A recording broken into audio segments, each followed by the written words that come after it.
Hello and welcome to a new video. Today we're gonna take a look at another Guess the Elo episode today. So I don't have any idea about the Elo of this player, as well as you're going to here see what we're going to figure out. We're going to have a team here that's kinda interesting. We're going to have a Froslass in the lead. Froslass is something that kinda got not as viable anymore recently.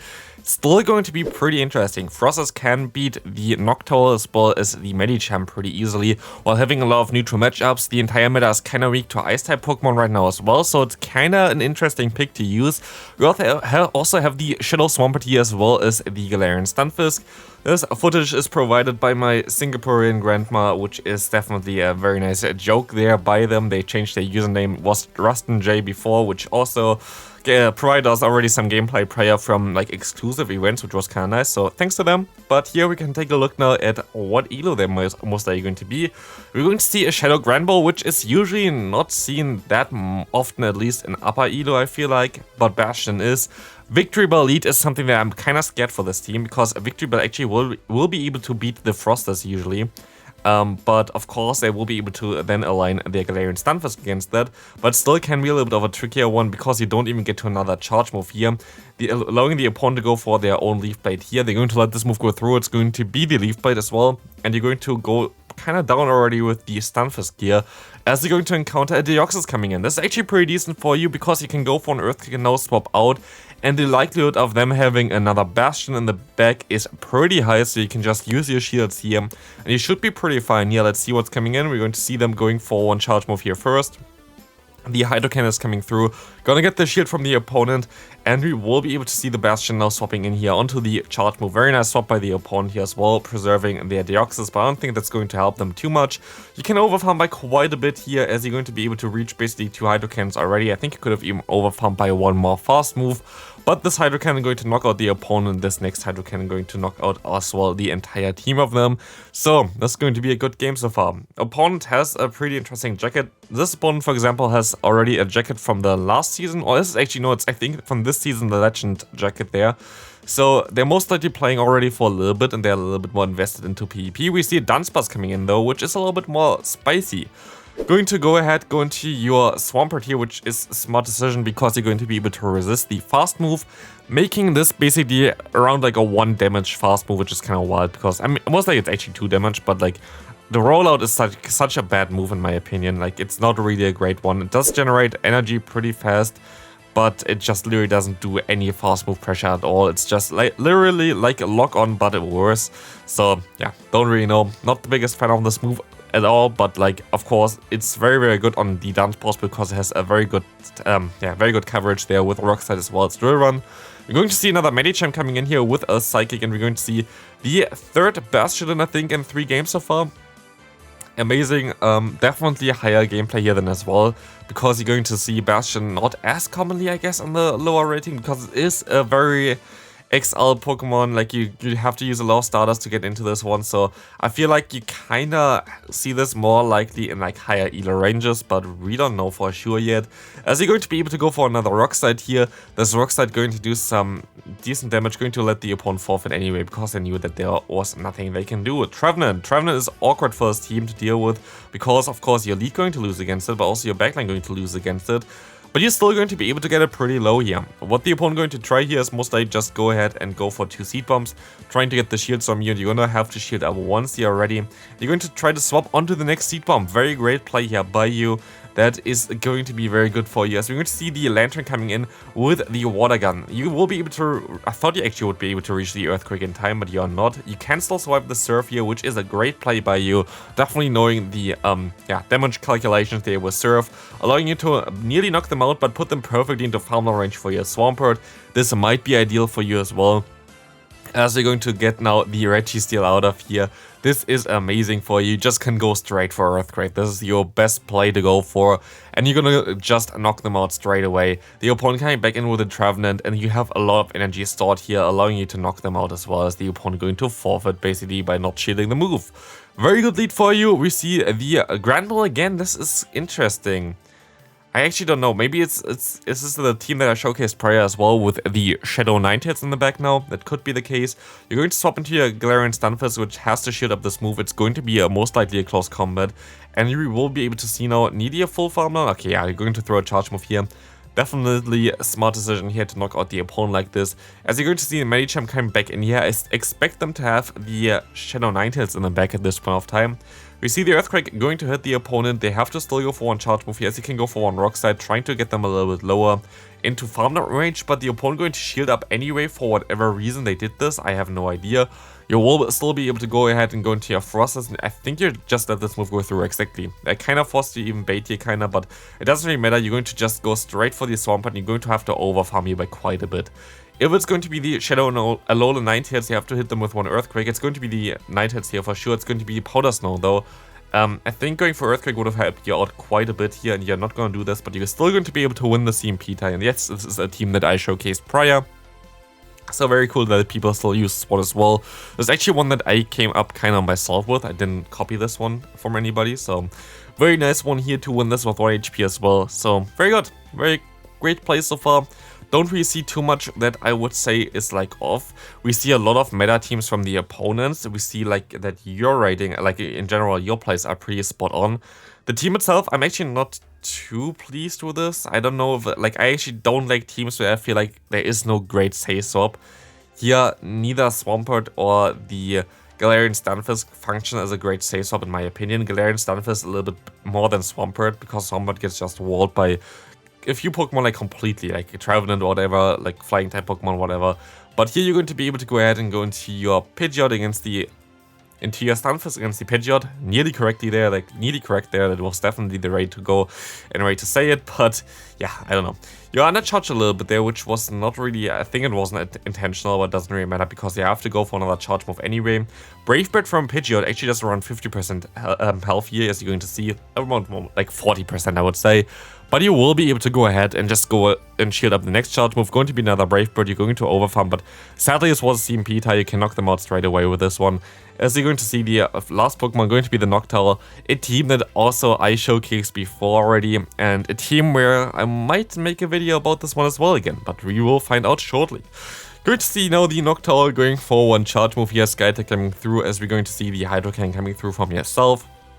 It's going to do some decent damage, but they're going to shield this move up. They're going to be able to farm you all the way down, but you put them into Rock Slide range, and this Rock Slide is coming through now, knocking out the opponent's Noctowl here and winning you the game. Very nice so far, very decent plays. Meganium, this is okay. Honestly, it's wild. Kind of lost for words right now. I'm not sure about Meganium, because Meganium is like something that you wouldn't really see in like higher elo ranges anymore. Was a really cool Pokemon back in the day.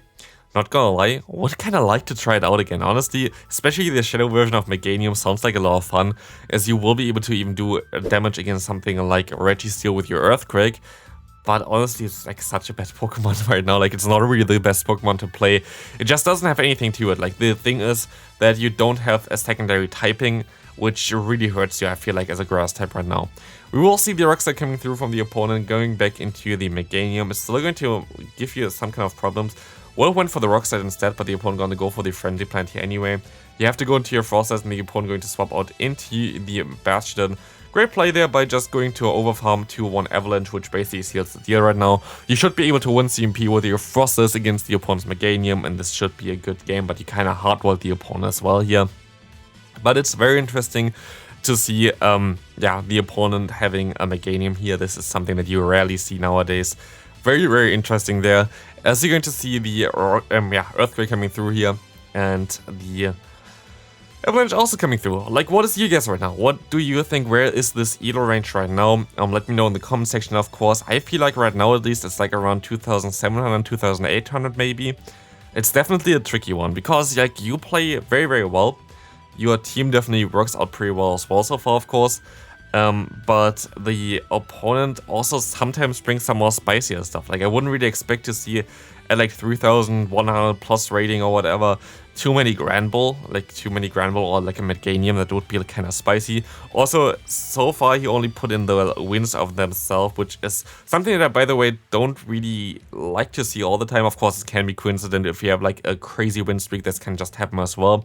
But I like to see some losses as well. Like, losses are always nice to as well judge in general. Like, losses are usually stuff where either you get team comped or you make a mistake, but also just in general to see if the team works out well or not. Like, losses are important to think about the team, judge the team. That just helps out quite a bit with that one. Here we're going to see the Swampert going for one Hydro Cannon, the opponent going to go ahead and knock it out right now. You can knock them out with one Avalanche, and you have some energy stored here already, so you're going to be able to reach this in time. You're going to go straight for it. This is only a Dragon Claw. It's not going to be a Blast Burn, I think. It's going to be just a Dragon Claw. What could the opponent have in the back where you win? Altaria, I think, is the only Pokemon that I think about right now. Yeah, okay, it's going to be a loss here. So finally, while I just talk about anything, so this is fine. We're going to see a Galarian Stunfisk against you, and you're going to see the Trevenant coming through here right now. We will be able to go into the Galarian Stunfisk ourselves here in order to go for Rock Slide. Actually, Galarian Stunfisk can win this matchup, which is kind of brutal because, like, you are definitely in a type disadvantage. You are Ground and Steel type against a Ghost and a Grass type, and you do resisted damage with your fast move as well as with Earthquake theoretically, but I think you win this in a 2-shade scenario, as you can see here. The opponent going to have to shield up the charge moves. I actually don't know if it's like necessarily beneficial for you to shield up everything, but you will, I guess you're gonna get the shield back anyway, so I guess it was a right decision here. As if the opponent goes for the, they're gonna go for the forfeit button, that's also fine. So I guess the opponent didn't really want to play anymore. I don't actually understand why. Like, honestly, the opponent definitely still had a lot of play there. I don't know what they tried to do. But here we will see a very good lead for you. The Deoxys is going to have, of course, access to the move Rock Slide theoretically. But I like this swap. This swap is so funny because usually, of course, Deoxys counter going to be that, super effective against you. But there's not a single charge move from Deoxys defense that's going to hurt you on your Galarian Stunfisk there. So the swap there definitely does make a lot of sense, and it's really good for you that he got out the Umbreon. Like, Umbreon would be a tough Pokemon to deal with for the Froslass there, but because you got this Pokemon out of here, you're going to have a great time. You can just go ahead and go for the Rock Slide if you like, and this should be pretty fine for you. The opponent here, as you're going to see on the right side, has a special t-shirt. This must be high elo. This must be high elo. This is the shirt that you get from winning a regional. So, you're battling against someone who won a regional, so I don't think this is going to be anywhere like 2003, like anything like even expert or whatever. This must be legend rank, right? Like, this is like a thing that kind of, I find at least really funny here right now to see it, to like look at this one here, because seeing someone with that shirt is kind of rare to see. And of course, usually people that really know how to play the game have those shirts. You have to win a regional to get the shirt. So, very cool to see this one. So I guess I correct my guess a little bit with this information here, seeing the opponent also always with like the legend outfits and whatever walking around. I feel like it must be somewhere above 3000, like maybe between 3000 and 3100, because I don't think you're going to encounter that many legend poses or like in general legend outfits, plus someone who won a regional in lower elo range, so it must be pretty high up. We're going to see the Trevenant coming in here as well against you, as you can go for one Rock Slide.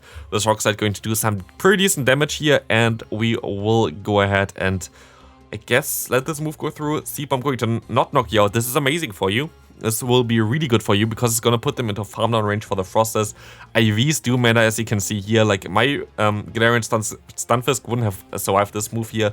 And you're going to just go full on for the Swampert. This is a smart decision here, as this is definitely the best way for you to win this game. You should be able to outspeed him to the next move here. You're going to let this move go through though, but I don't know. Yeah, okay, there's no way of you winning this game. At least we're going to see some losses here as well. Very good to see, because I was a little bit scared. Like, sometimes people just send in only wins, which in my opinion is like, it is okay if you have something insanely spicy. Like, if you have something insanely spicy, for example, like recently the Love Disc or whatever, putting in the wins is, I guess, a little bit better than just having losses, because you're going to have mainly losses with this Pokemon.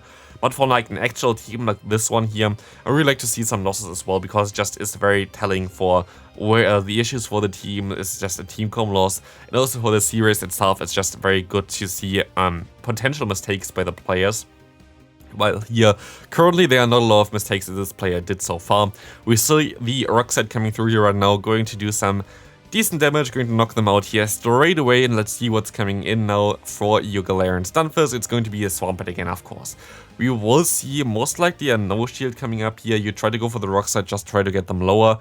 You might even want to try to catch the move later on. The opponent is now out of energy kinda with the Hydro Cannon coming in here. And you can try to catch the move, but you're going to go for the own charge move first, seeing what the opponent going to have in the back here right now. It's going to be a shield coming up from the opponent, as you're going to go ahead, try to swap out there. A very smart decision to try to swap out there, but didn't work out. The opponent, I think, even waited out the clock for that one. But here we're going to see now a Kaleidoscore coming in, the opponent going to be able to survive that, and you have to catch the move, and you can't catch the move.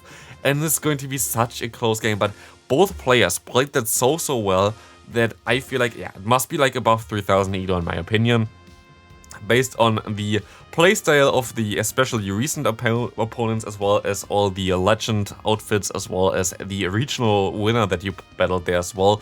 So it must be pretty high up. What is your guess right now? This is the final battle that we can take a look at until we will see the Elo reveal. So please let me know in the comment section what you think for this Elo now.